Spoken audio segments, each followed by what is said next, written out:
Hello Bee Business Bee fans. Now this week there's been loads and loads of talk about a caterpillar cake. However, I wanted to make a video to actually look at what the real issue is here, because there's loads of people on the internet pointing out that other supermarkets do produce caterpillar cakes. So why have Marks & Spencer's decided to, in inverted commas, pick on Aldi? Well, firstly, Aldi are not small. Aldi are a massive supermarket, multinational, so it's not about size. M&S are not picking on a small person.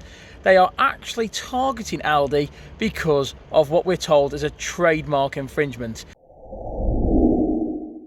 M&S believe that the caterpillar cake that Aldi make, Cuthbert, is infringing a trademark that they've got. The M&S have obviously paid some money to produce Colin the Caterpillar. They believe that the quality they make is obviously of a high quality. They believe that they've gone to the extent to protect it. Now, for some reason, obviously we don't know this at this point, Aldi are accused of infringing a trademark.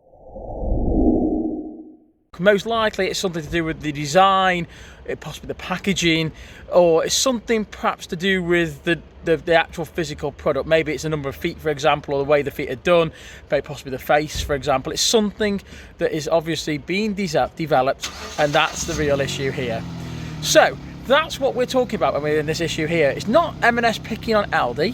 M&S are basically protecting their own intellectual property. They feel that Aldi have copied and they have breached the law. So the reason they're not targeting Tesco and they're not targeting Morrison's or Asda or anybody else is simply because they don't feel that their caterpillar is actually infringing the rights that they've got of Colin. Hopefully that makes sense. You know what I'm going to say now? Keep buzzing.